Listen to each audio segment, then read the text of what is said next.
안녕하세요. 저는 결혼한 지 8년 차 된 주부입니다. 성실하고 믿음직스러운 남편과 결혼하여 현재 큰 어려움 없이 가정을 꾸려가고 있습니다. 하지만 시댁은 제가 결혼하기 전에 전 재산을 다 날리는 상황의 고난과 역경을 겪었다고 합니다. 그런 어려움을 함께 잘 견디고 해결해 오면서 더욱 강인해졌다는 시댁 식구들.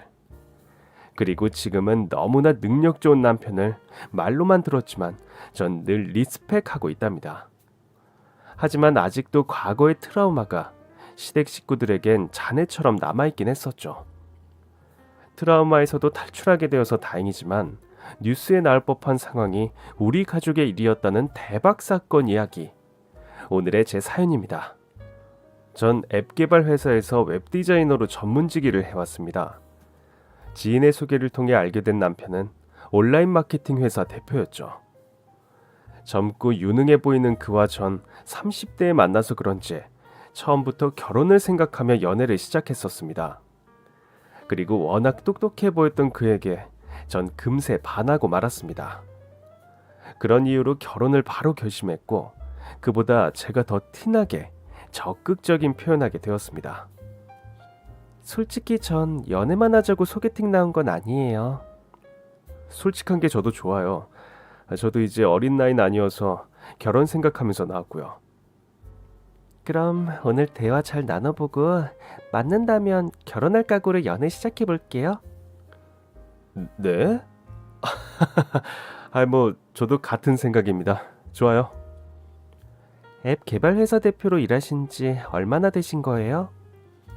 인터뷰 시작인가요? 한 1년 정도 되었습니다. 서버 운영 관리나 사이트 구축하는 분야의 업무를 오래 해와서 경력이 많이 쌓였죠. 그리고 앞으로의 성장 가능성을 생각해서 제가 직접 앱 개발 회사로 사업 분야 비전을 넓혔습니다. 모두 꼼꼼하게 계획해서 작은 규모로 시작했지만 1년 전부터 설립하게 되었어요. 자, 원하시던 답이 되었나요? 우와, 정말 멋지신데요? 그럼 일찍부터 IT 분야로 경력이 많으셨겠네요. 전 웹 디자이너로 일하고 있어요. 뭔가 일하는 분야에서도 서로 도움이 되지 않을까 기대되는데요. 그러게요. 앞으로 잘 부탁드립니다. 그럼 혹시 우리가 잘 연애하게 되면 얼마 후에 결혼을 생각하세요? 좋은 질문이시네요. 저야 뭐 좋은 관계로 발전된다면 얼마든지 결혼은 빨리 해도 좋을 것 같은데요. 우리는 소개팅 첫 만남부터 솔직했고 유쾌했으며 대화도 매우 잘 통했습니다. 결혼에 대한 생각이나 시기도 같은 생각이 많았죠. 그리고 30대 중반에 만나서 그런지 현실적인 대화의 이해도 충분히 공감하는 사이였습니다. 게다가 하는 일 분야도 통하는 부분이 많아서 서로에게 도움이 될 수 있었습니다. 당시 남편은 앱 개발 회사로 지금의 탄탄한 경제력이 이루어질 거라는 비전을 예상했던 거죠. 잘 통하고 똑똑한 제 이상형을 만난 기분이었습니다. 그렇게 딱 맞는 이성을 만난 인연으로 우리가 특별한 사이가 되는 건 정말 시간 문제였습니다. 소개팅 첫 만남 이후 급속도로 진전이 있었던 우린 연애한 지 3개월 만에 결혼을 준비하기로 했습니다. 그래서 남편의 집에 인사할 겸 처음 놀러가게 되었죠. 남편은 부모님과 남동생을 소개했습니다. 인상 좋은 부모님 그리고 남편의 호감 가는 인상처럼 누가 봐도 형제라고 믿겨지는 시동생까지 반갑게 인사를 나누고 저녁 식사를 하게 되었습니다. 만난 지 얼마 안 되었다고 들었는데 둘 다 성격 급하네. 뭐 연애 오래 할 거 있어? 마음 통하면 살아가면서 맞춰가는 게 결혼이지. 아유, 잘했어. 네, 아버님 말씀처럼 잘 맞춰서 살아가려고 급한 감은 있지만 결심을 잘했습니다. 그래, 뭐 나이도 이제 할 때가 되었지. 근데 둘이 정말 잘 통했나 보네. 그런 인연도 쉬운 게 아닌데 말이야. 천생연분인가 봐. 네, 어머니. 저희 둘 아무래도 천생연분인 것 같아요. 소개팅하면서 이미 결혼 얘기를 하고 있었다니까요. 둘 다 똑같이 결혼할 생각이었던 것 같아요. 네, 맞아요, 어머니. 잘 통하는 것 같아서 좋아요. 우리 둘의 결혼 얘기로 가족 모두 화기애애한 분위기였습니다. 그러나 시동생만 조용했죠. 당시 시동생은 결혼 생각조차 없던 때였고 남편과는 다르게 매우 조용하고 내성적이며 순해 보였습니다. 여자에 대해서도 잘 모르고 관심도 없어 보였습니다. 그저 묵묵히 우리의 결혼을 축하해주는 정도였습니다. 시댁에 인사를 드린 이후 우리는 상견례, 결혼식 일사천리로 빠르게 진행했고 문제없이 신혼여행까지 초고속으로 속도를 내었습니다. 그리고 결혼 후 시댁에서 함께 살게 되었습니다. 화목한 가족과의 관계로 시집살이 걱정 없이 잘 지내고 있었습니다. 그리고 결혼한 지 1년 반이 지나서 아이도 가지게 되었고 가족들과 함께 살다 보니 육아에서도 도움을 많이 받아서 편하게 키울 수 있었습니다. 아이가 커가는 모습에 온 가족은 더욱 행복했습니다. 그런데 한 가지 걱정이 있다면 모태솔로처럼 보였던 시동생이었습니다. 우리가 결혼한 이후로도 몇 년째 시동생은 연애 한 번 제대로 하지 못했죠. 40이 다 되어가도록 얼굴값 못하는 노총각으로 늙어가고 있었습니다. 그렇다 보니 시부모님의 잔소리가 늘어가기 시작했습니다. 그러던 어느 날 시모는 저와 남편을 불러 심각하게 동생 걱정을 하기 시작했습니다. 너희들이 동생 좀 챙겨보렴. 이렇게 한 집에서 계속 살아와서 그런가 결혼할 생각을 안 하는 건지 정말 걱정된다. 40이 다 되었는데 저러다 혼자 평생 사는 거 아닌지 몰라. 어머니 걱정 그만하세요. 어머니 말씀대로 나이도 먹었는데 그런 건 동생이 알아서 하겠죠. 알아서 못하니까 그렇지. 집에서도 내가 말 시키는 일 없으면 하루 종일 말도 안 한다니까. 아휴, 그나마 조카가 있으니까 애기는 예뻐해서 잘 놀아준다만.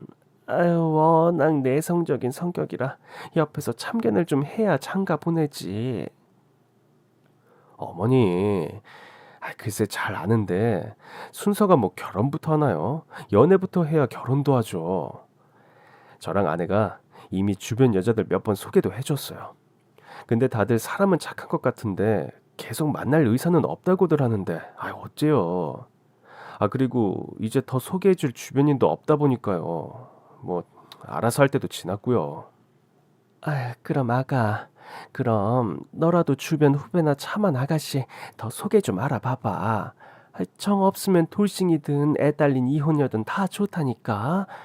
사람만 좋으면 소개해서 시동생 참가 좀 보내봐라. 네, 어머니, 저도 주변에 더 알아볼게요. 어머니, 이 사람이 사람 소개업 하는 직업도 아니고 더 사람을 알아본다고 누가 있겠어요. 없기야 없겠다만 어쨌든 그래도 더 찾아봐야지. 너희 동생 저러다 진짜 혼자 외롭게 늙게 되면 안 되잖아. 가뜩이나 내성적이라 속도 모르겠구만. 동생 장가 보내는 일이 올해 최대 계획이라고 생각하고 적극적으로 더 나서보자. 나도 주변에 참한 여자 없나 다 물어보고 다닌다니까. 그러니 너희도 동생 결혼에 더 신경 좀 써라. 응? 네, 어머니 그럴게요. 너무 염려 마세요. 어머니의 시동생 걱정하는 잔소리에 선뜻 대답은 드렸지만 정말 찾아보기는 어려웠습니다. 그리고 이전에도 남편 지인 후배들과 제 후배들, 친척 사촌의 친구까지 주선할 만큼은 다 소개하기도 했죠. 그래도 남편과 전 시부모님의 걱정과 시동생을 아끼는 마음에 잠들기 전에 리스트를 뽑아서 상의까지 하곤 했습니다. 여보, 오늘 추천 리스트는 누구야? 없다니까. 아니, 내 동생 연애를 왜 우리가 이렇게까지 고민해야 되는 거야? 매일 숙제가 된 거냐고. 그래도 어머니가 매번 당부하시는데 최선은 다해봐야지. 그러지 말고 더 알아봐서 매일 리스트업해서 보고해요. 아유, 참나. 아니, 그럼 자기 주변엔 내 동생 소개해줄 지인이 더 있긴 있어? 사실 오늘까진 없어요. 그래도 또 모르지. 내일 떠올릴 사람이 있을지도. 장점 많은 동생이니까 나이는 좀 많아도 분명 인연이 있을 거야. 자기도 분발해서 더 알아보도록. 아유, 알겠어. 어쨌든 내 동생 일인데 자기가 더 신경 써주니 고마워. 나도 최선을 다해 알아볼게. 시동생은 프리랜서로 영상 편집 일을 하는 직업이었습니다. 그래서 재택근무하면서 자신의 방에 작업실을 만들어 놓고 일한 지 오래되었죠. 외출이 많지 않아서 더욱 연애할 계기가 없기도 했습니다. 하지만 직업 특성상 시간이 자유로운 편이라 우리 부부의 아이를 잘 돌봐주기도 했고 덕분에 고맙고 편한 점들이 많았습니다. 가령 맞벌이 부부인 우리가 외출하는 시간이 길어져서 아이를 못 챙길 땐 시동생이 늘 보살피고 챙겨주었죠. 그런 시동생이 고마워서라도 전 좋은 여자를 소개해줘야겠다고 생각하게 되었죠. 다음 날 아침, 우리 부부는 여느 때와 마찬가지로 출근을 서두르고 있었고 시동생은 우리 아이를 유치원에 등원시켜준다며 바쁜 아침을 도와주고 있었습니다. 그런데 그날따라 아이가 떼를 쓰며 저와 가겠다고 난리를 치는 바람에 아이를 급히 유치원에 등원시키고 출근하게 되었죠. 유치원에 들러 아이를 선생님께 맡기려는 그때 문득 시동생의 소개 리스트에 유치원 선생님이 업데이트되었습니다.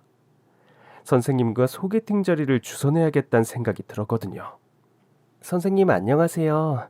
오늘도 수고 부탁드리고요. 늘 감사합니다. 어머, 오늘은 어머님이 직접 오셨네요. 삼촌분이 늘 오시던데. 아, 네. 그래서 말씀인데요. 혹시 저희 아이의 삼촌 자주 보셔서 아시죠? 아, 그럼요. 인상 선하셔서 잘 기억하고 있습니다. 그럼, 선생님, 실례이긴 하지만 삼촌이 아직 미혼이에요. 직업도 전문 분야라 좋고 또 말씀하신 대로 무척 선하고 좋은 상품인데 아, 절 봐서라도 소개팅 어떠세요? 유치원 선생님은 잠시 당황했지만 저의 적극적인 설득에 시동생을 만나주기로 약속했습니다.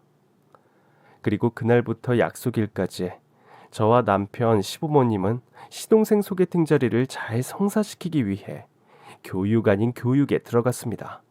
막내야, 제발 이번엔 여자분 만나서 잘 좀 해봐. 네 형수가 겨우 추손했다고 하니까 성의를 봐서라도 신경 좀 써봐라, 응? 엄마는 너 장가 보내면 이제 소원이 없어.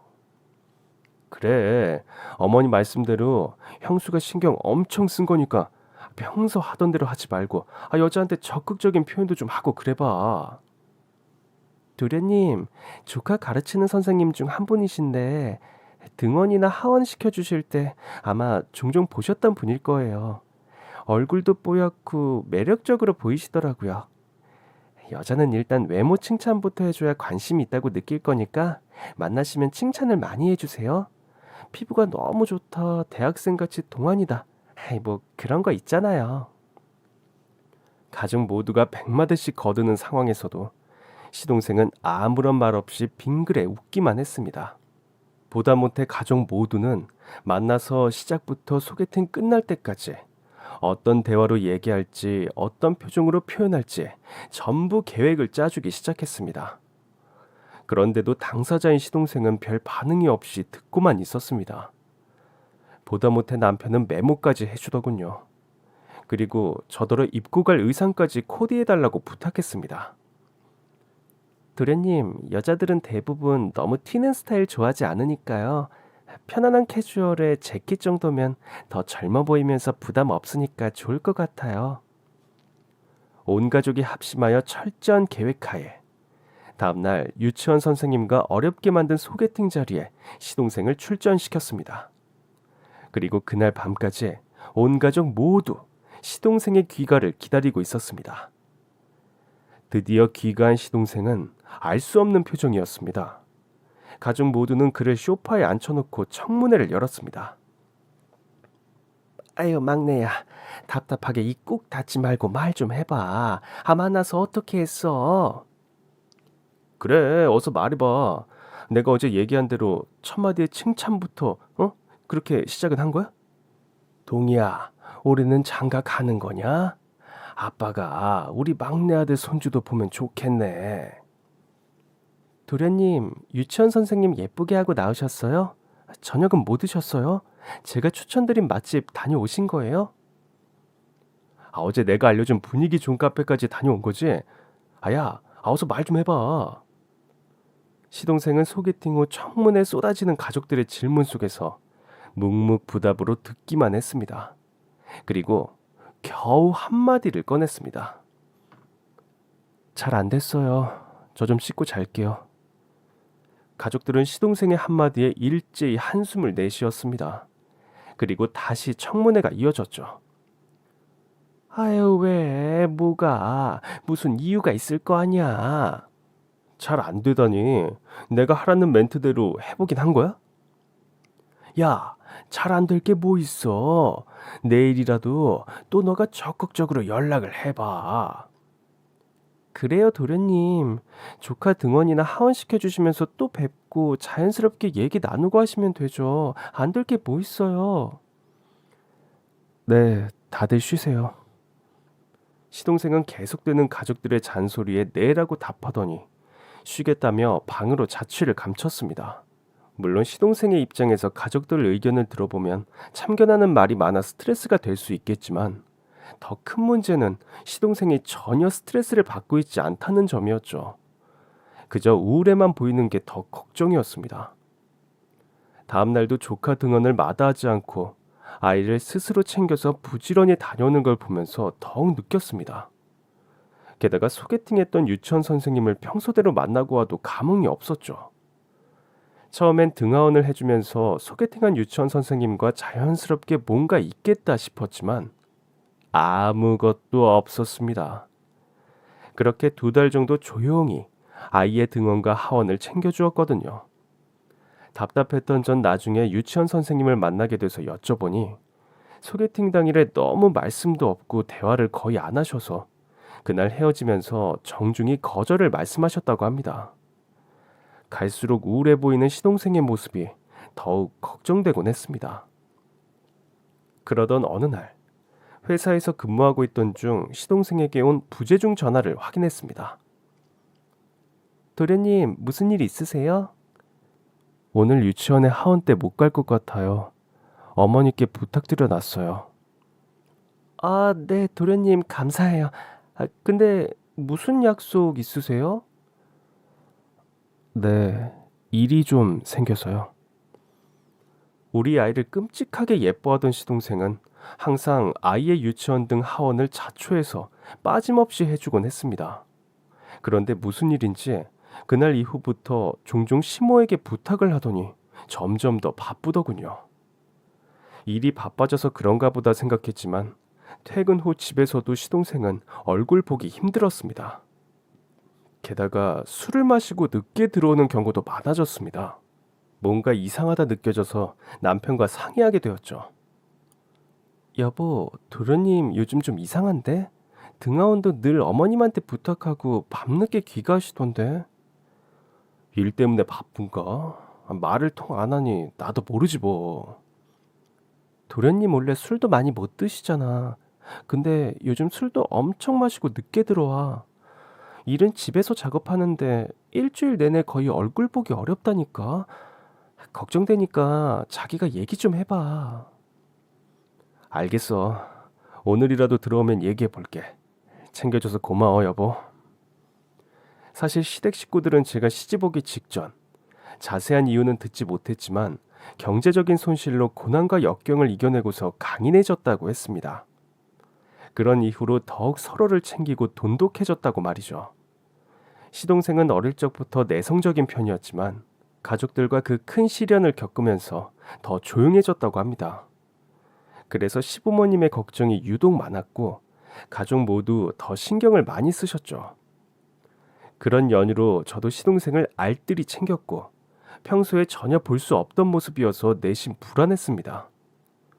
그날도 시동생은 취기가 있는 얼굴로 가족들이 잠든 사이에 귀가했죠. 그리고 시동생은 갈증이 났는지 물을 가지러 부엌에 왔다가 저와 마주하게 되었습니다.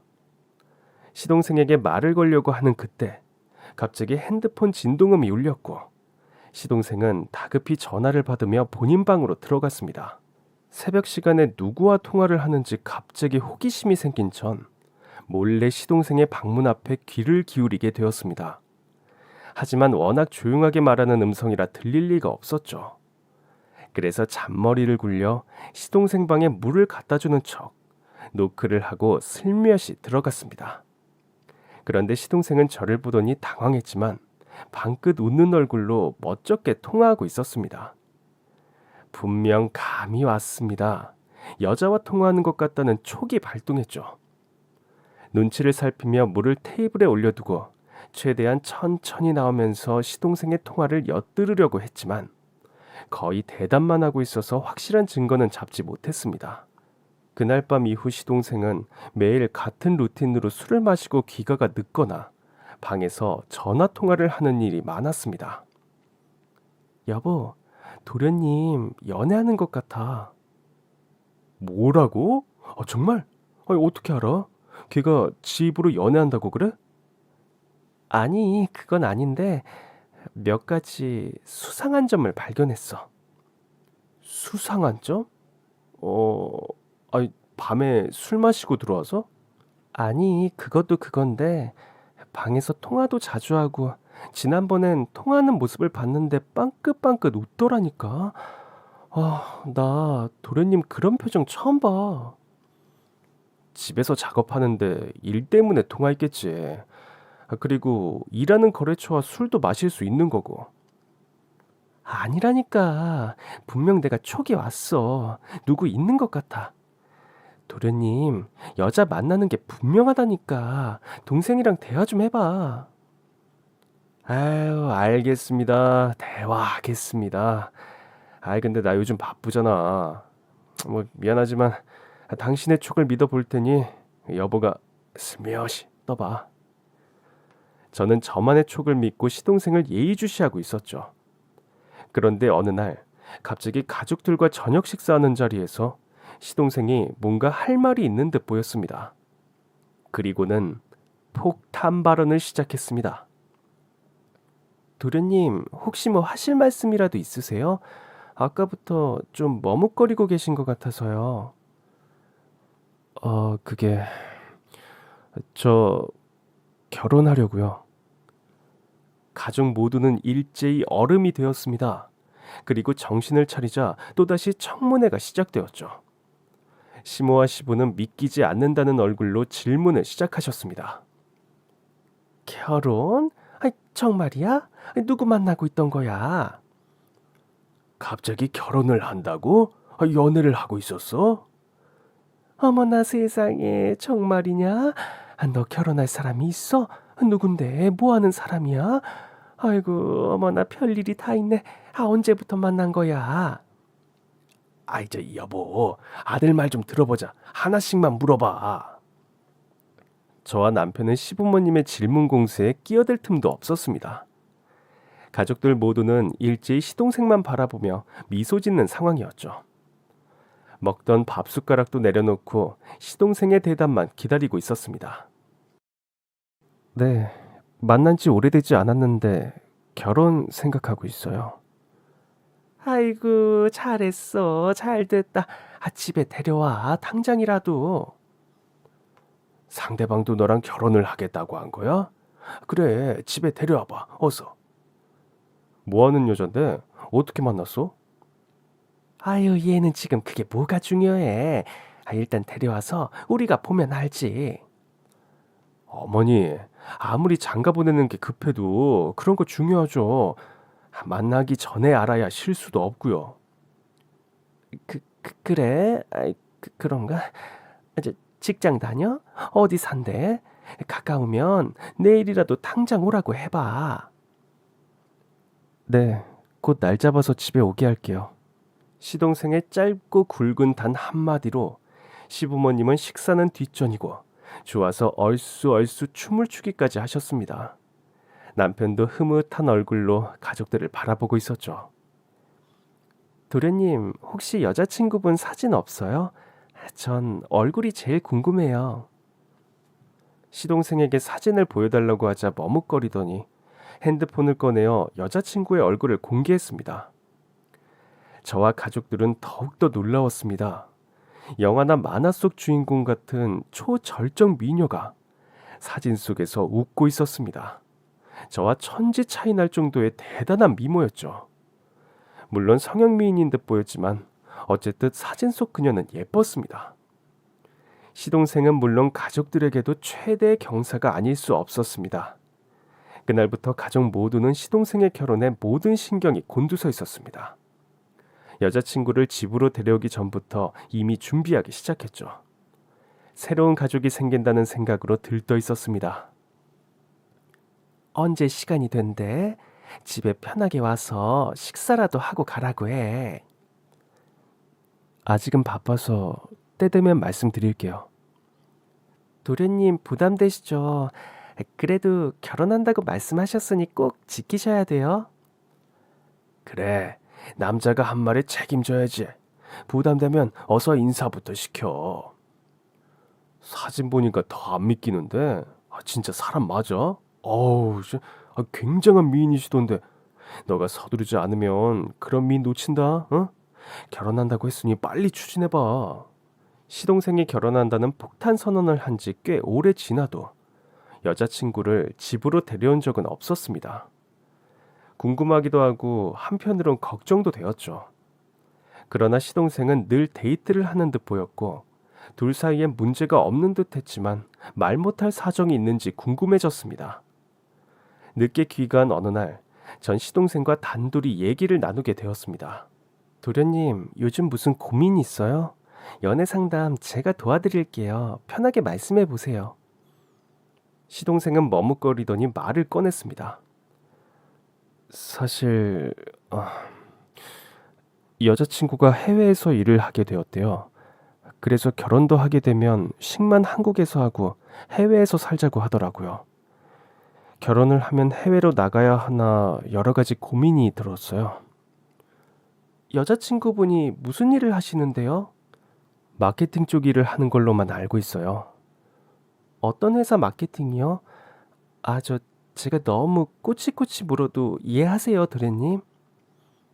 그게 저도 자세히는 모르는데 친인척이 하는 일을 돕고 있고 마케팅 관련 업무라고 해서 회사명 같은 건 아직 저도 잘 몰라요.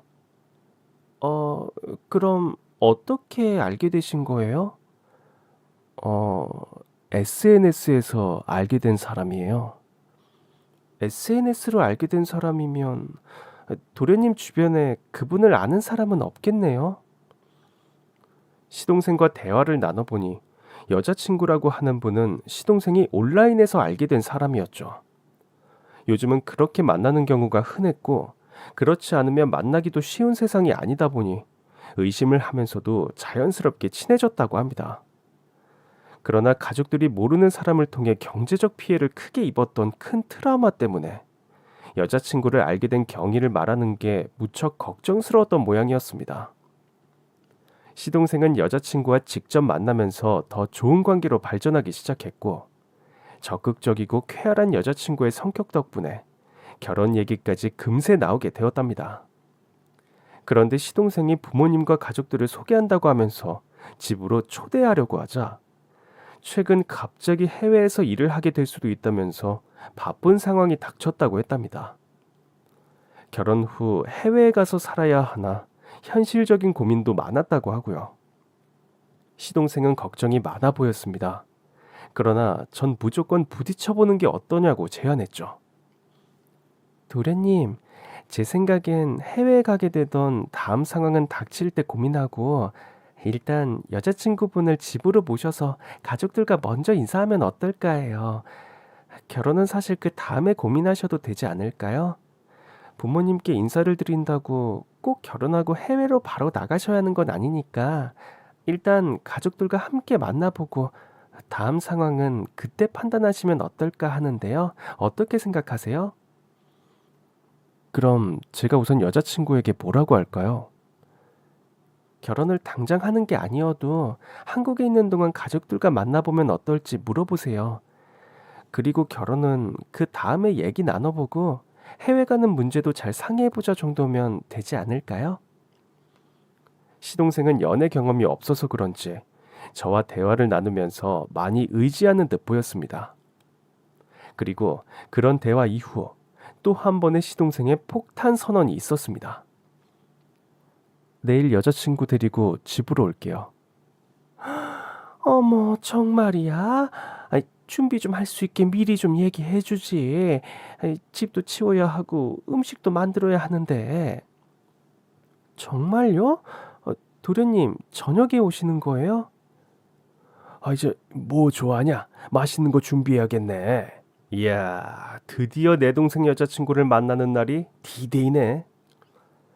시동생이 드디어 여자친구를 집에 데리러 온다고 하자 식사를 대충 마친 식구들은 급히 대청소를 시작했습니다. 손발이 척척 맞는 팀원들처럼 화장실 변기 청소까지 말끔하게 끝냈죠. 다음날 전 회사에 반차까지 쓰면서 조기 퇴근을 한 뒤 시모와 함께 음식을 준비했습니다. 가족 모두 긴장과 설렘으로 떨고 있었죠. 그리고 저녁 식탁에 명절 때보다 푸짐한 음식들로 가득 채워졌습니다. 시간이 되자 시동생은 여자친구를 데리고 집에 도착했습니다. 사진과 완벽하게 똑같지는 않았지만 정말 미인이었습니다. 집안에 들어오면서 화사하게 웃으며 씩씩하게 웃는 그녀는 시동생의 말처럼 쾌활해 보였습니다. 그리고 시부모님과도 인사를 나누게 되었죠. 그런데 시부모님이 관심을 보이며 대화를 건넬수록 점점 더 수줍어했고 말수가 적었습니다. 시동생 말로는 무척 적극적이고 쾌활하다고 들었는데 거의 대답을 겨우 하는 수준이었죠. 어른들 앞이라 아무래도 긴장이 돼서 그런가 보다 생각되었죠. 식사하기 위해 식탁 앞에 모인 가족들은 유독 그녀를 집중했고 챙기기 시작했습니다. 그런데 시동생의 여자친구는 식사하면서 눈에 띄게 시부모님의 눈을 피하고 눈치를 심하게 보는 게 느껴졌습니다. 제가 볼 때 걱정이 될 정도였습니다. 너무 긴장하셨나 봐요. 편하게 식사하셔도 돼요. 저희 아버님, 어머님 정말 좋은 분들이세요. 결혼한 지 꽤 지났는데 같이 살면서 시집살이라 생각되는 게 하나도 없을 정도라니까요. 그래요. 천천히 많이 먹고 천천히 놀다가 가요. 편하게 생각하고 자주 또 놀러 오기도 하고. 떨려서 그래요? 아유, 그럴 거 없다니까. 우리 어렵게 하는 어른들 아니니까 너무 긴장하지 않아도 돼요. 아유, 내가 더 떨리는구만. 네. 시동생도 그런 여자친구의 모습을 보면서 계속 눈치만 살피고 있었습니다. 그리고 가족들이 한마디씩 거들면 100마디가 될까봐 그런지 그날따라 제 남편은 미소만 지을 뿐 별말을 하지 않더군요. 뭔가 더 얘기를 나누면 시동생의 여자친구가 부담스러워할까봐 참는 모양이었습니다. 가뜩이나 여자친구는 식사를 하면 할수록 시부모님과 대화를 나눌수록 얼굴 표정이 어두워졌습니다. 다 같이 긴장되는 가운데 식사를 마치고 과일과 차를 준비해서 후식을 먹으려고 거실 소파에 함께 자리하게 되었습니다. 그런데 시동생의 여친은 계속 화장실을 가기 시작했습니다. 가족 모두는 걱정이 되었습니다. 괜찮으신 거예요? 긴장해서 탈이 나신 건가? 약이라도 드릴까요? 시동생도 점점 더 당황했습니다. 그리고 그녀는 할 얘기가 있다는 듯 시동생과 단둘이 방으로 들어갔습니다. 순간 거실에 남은 가족들끼리 눈치를 살폈습니다. 그리고 시부가 조용하고 나지막히 말씀하셨죠. 혹시 우리가 뭐 잘못했나? 뭐 자세하게 물어본 질문도 없는데 너무 긴장했나? 체한 것 같기도 하던데 일단 약이라도 챙겨줘야 하지 않을까요? 내가 약국 가서 지금 뭐라도 사다 줘? 그래, 자기가 약국 좀 빨리 다녀와요. 저대로 두면 가는 길에도 속이 불편할 것 같아요. 소곤거리며 우리끼리 대화를 마치고 한참 뒤에 방에서 시동생이 혼자 나왔습니다. 그러더니 긴장을 많이 해서 일단 시동생 방에서 쉬게 하고 있다면서 조금 쉬다가 집에 데려다 주겠다고 하더군요. 가족 모두는 후식 타임에 나눌 대화를 준비하느라 매우 아쉽게 되었지만 시동생의 여친 컨디션을 생각해서 그러자고 마무리했죠. 약국에서 돌아온 남편은 시동생에게 약만 건네주고 그 뒤로 시동생의 여친 얼굴은 보기 힘들었죠. 잠시 후 거실에서 암묵적으로 약속이라도 한 것처럼 그녀를 기다리던 우린 시동생 방에서 나오는 그녀를 보고 걱정되어 괜찮은지를 살폈습니다. 그녀는 얼굴에 마스크를 쓰고 우리 앞에 다시 나타나더니 몸살 기운도 있었는데 식사 중에 긴장해서 더 그런 것 같다고 했죠. 그리고 오늘은 죄송하다며 일찍 가보겠다고 서둘러 인사를 하고 황급히 집을 나섰습니다. 마치 화장실이 급한 사람처럼 사라졌죠. 시동생이 바래다 주겠다며 따라 나섰지만 이미 택시를 부른 그녀는 시동생과도 다급히 인사를 나누더니 택시와 함께 사라졌습니다. 그녀가 떠나고 뭔가 정막이 감돌았습니다. 그래도 시동생이 여친을 데리고 온 사실은 뿌듯했지만요. 시동생과 가족들은 말없이 저녁 식사 뒷정리를 하기 시작했습니다. 그런데 저와 함께 설거지를 돕고 계셨던 시모는 갑자기 고무장갑을 벗더니 안방으로 뛰어들어가셨죠. 어머니, 왜요? 무슨 일 있으세요? 저는 뭔가 이상하다는 생각에 눈치껏 방으로 시모를 따라 들어갔습니다. 어머니는 서랍에서 사진을 꺼내오더니 제 남편도 들어오게 하라며 부르셨습니다. 그런데 시모가 꺼내 들고 있던 사진 속 여자는 어디서 많이 본 얼굴이었습니다. 남편과 전 서로 눈빛을 교감했고 사진 속 주인공이 방금 전 집에 다녀간 시동생의 여자친구라는 사실을 파악했던 겁니다. 물론 성형을 한 얼굴이어서 한참 떠올리긴 했지만 분명 같은 얼굴이었습니다. 이 사진 뭐예요, 어머니? 이분이 아까 도련님 여자친구분 아니에요? 시어머니의 얼굴은 갑자기 사색이 되었습니다. 정신이 나간 사람처럼 자리에 털썩 주저앉아 넋을 놓고 계셨습니다. 남편은 뭔가 다 아는 상황인 듯 했습니다. 여보, 일단 나가서 아버지랑 동생 도와서 정리할 거 다 치운 뒤에 동생 방에 들어가고 없을 때 아버지랑 모여서 다시 얘기하자. 알았지? 영문은 몰랐지만 위급한 상황이라는 걸 눈치채고 남편이 하라는 대로 남은 정리를 끝냈습니다. 그리고 시동생이 방에 들어간 사이 그를 제외한 가족들이 안방에 모였습니다. 전 무슨 상황인지 정말 어리둥절했죠. 그런데 알고 보니 시댁에서 오래전 경제적으로 고생을 하게 된 원인은 사기 사건 때문이었고 그게 뉴스에서 흔히 보고 듣던 보이스피싱 사건이었던 겁니다. 시부모님이 아무것도 모르고 수개월간 지능적이고 협박적인 보이스피싱으로 인해 온 가족이 피해를 입게 되었던 사건이었죠. 힘든 일로 트라우마가 있었다는 것은 알았지만 사건의 전말을 모르고 있던 전 놀라지 않을 수 없었습니다. 시모는 당시의 이야기를 하게 되자 눈물을 흘리셨습니다. 내가 어리석어서 당하게 되었던 거지 뭐. 지금도 그때 생각하면 사람도 다 잃고 어디 가서 당했다고 말도 못해. 스스로 한심하다고 느껴서 극단적인 생각까지 했었다니까. 아이고. 아이고. 어머니, 지금은 괜찮아졌잖아요. 눈물 거두시고 이럴수록 정신을 바짝 차려야 해요. 그래야 깊은 상처도 치유되죠, 어머니. 시모의 이야기를 듣고 나서 전 무척 놀랐습니다.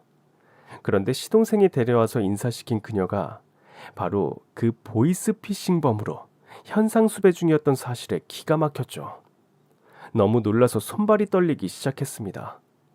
그리고 시동생의 여자친구가 안 좋은 컨디션으로 황급히 떠난 이유를 그제서야 알게 되었던 겁니다. 이미 그녀는 피해자 가족이라는 걸 시부모님과 대화하면서 목소리와 사건 당시 돈을 갈취하며 받았던 신분증 사진들의 얼굴만으로 알아챈 모양이었습니다. 결정적으로 시부모님이 몇 년 전에 경제적으로 힘든 사건이 있었는데 다 해결되었고 시동생이 마음고생하면서도 경제적으로 도움이 많이 되었다는 이야기를 공유하기도 했었거든요. 이 모든 사실을 알게 되자 시동생 없는 자리에서 일단 상의를 끝낸 후 남편은 조용히 시동생을 불렀습니다. 아무래도 그냥 넘길 문제가 절대 아니라고 판단되었죠. 마음 단단하게 먹어. 이 사진 자세히 봐봐. 그 사기 사건 현상범이야. 너가 데려왔던 그 여자라고. 시동생은 망연자실한 얼굴이었지만 모두에게 큰 트라우마로 남아있던 사건 때 가장 많이 힘들게 가족을 도왔던 기억 때문에 심각성을 누구보다 더 잘 알고 있었습니다. 그리고 시동생은 어느 때보다 적극적으로 나서기 시작했습니다. 어쩐지 뭔가 이상하긴 했어요. 최근 계속 해외에 나갈 일을 얘기하고 마케팅 업무를 핑계로 나한테 돈 얘기를 꺼내기 시작했거든요. 그래? 그년 집이 어디야? 아는 정보 다 내놔봐. 그리고 지금 혹시 눈치채고 도망갈지 모르니까 신고부터 해두자. 시동생까지 의기투합하여 다급히 신고를 하고 작전을 계획했습니다. 시동생은 일단 그 여자에게 집에 잘 도착했냐고 하면서 최근에 요구했던 돈 얘기를 꺼내며 연락을 취했죠. 그랬더니 그 여잔 겁도 없이 답이 오기 시작했습니다. 결국 돈에 대한 욕심이 과했던 거죠. 시동생은 힘들어도 가족들을 위한 마음으로 그 여자와 겨우 약속을 잡았고 신고한 경찰들과 함께 통화 내용을 녹음하면서 수사에 착수하여 위치를 파악하고 있었습니다. 컨디션은 어때? 가족들이 정말 반겼는데 너무 급하게 가서 식사 후에 탈이라도 난 건지 걱정하고 있어. 지금은 괜찮아. 근데 오빠, 내가 급히 내일 출장을 가게 됐어. 해외 근무지로. 내일 당장? 그리고 지난번에 자기가 말했던 급하다고 한 돈 말이야. 그거 오늘 집에 온 김에 줘서 보내려고 했는데 아까 너무 급히 가는 바람에 전달을 못했어. 당장 급한 돈 아니야? 어? 500만 원 다 구했어? 그보다 조금 더 구했어. 내 통장에 있던 돈이랑 다음 주에 지급받을 돈 선불로 융통했지. 그럼 지금 좀 보내줄 수 있어? 그럼. 아, 맞다. 근데 자기야, 내가 아까 현금으로 다 뽑아놔서 송금해주려면 다시 통장에 입금했다가 보내야 하는데 하루 이체 한도 때문에 며칠 나눠서 보내야 해서 사실 아까 집에 다녀갈 때 주려고 했는데 근데 자기가 아프다고 금세 가버릴 줄 몰랐지. 아니면 지금이라도 내가 집 앞으로 가서 줄까? 해외 출장 가면 당분간 만날 수도 없잖아. 시동생은 가족과 경찰이 지시해 준 대로 돈을 미끼 삼아 그녀를 계속 만날 수 있게 유인하고 있었습니다. 평소 말수가 적고 내성적이던 시동생이었지만 그 순간은 연기자 못지않게 최선을 다해주고 있었죠. 그리고 드디어 시동생은 뒤쫓는 경찰들과 함께 차를 나눠 타고 그녀가 있는 곳으로 출발했습니다. 추정 60분을 보는 듯한 긴박한 상황이었습니다. 시동생은 여자친구가 준 주소지로 찾아갔고 도착해보니 동네 카페였습니다. 잠시 후 그녀가 도착했고 컨디션이 안 좋다고 급히 도망갔던 모습과 다르게 방긋방긋 웃으며 시동생에게 다가가더니 꼭 안아주더군요. 시동생의 표정이 조금은 상기되어 있었지만 범인을 잡기 위한 현장이라 끝까지 어떤 티도 낼 수 없었답니다. 그리고 경찰들이 카페에 손님처럼 진을 치고 자리 잡기 시작했죠. 아까는 미안했어. 긴장했는지 급체했던 것 같아. 출장 다녀오면 내가 좋은 선물 가지고 가족들 다시 찾아뵐게. 괜찮아. 부탁한 건 가져왔어? 출장 다녀오면 이 돈도 금세 줄 거야. 걱정 마, 자기야. 그녀는 마음에 상처받은 시동생 앞에서 여우 같은 멘트를 하더니 원하던 돈을 요구하고 챙겼습니다. 그리고 현장에서 여우의 긴 꼬리는 경찰들에게 잡히고 말았죠. 시동생의 여친에서 범법자로 몰락한 그녀는 난리를 치다가 붙잡혀갔습니다. 그리고 그동안 보이스피싱으로 어려운 사람들의 돈을 뜯어먹고 있었던 정황이 모두 다 드러났죠. 시동생은 다행히도 사기의 위험에서 벗어날 수 있었습니다. 물론 잠깐의 연애였지만 사건이 큰지라 한동안 후유증도 컸습니다. 그래도 다행히 시동생의 아픔과 동시에 가족들은 그 여자에게서 피해 금액 일부라도 돌려받게 되었습니다. 그리고 가장 상처가 더 깊었던 시동생은 복을 받게 된 건지 1년 정도 시간이 흐른 뒤 제가 과거 소개했던 아이의 유치원 선생님과 다시 만나 연애를 하게 되었고 결혼을 준비하게 되었습니다. 뉴스에서 보던 보이스피싱의 피해자가 시댁 가족들이었던 사건을 알게 되면서 조금이나마 심각한 사태를 이해하게 되었습니다. 더군다나 보이스피싱으로 피해를 입게 되는 사람들은 자신의 부주의와 어리석음으로 당했다고 주변에서 손가락질 당할 것을 두려워해서 더욱 자괴감에 빠져 트라우마가 더 크다고 느껴졌습니다.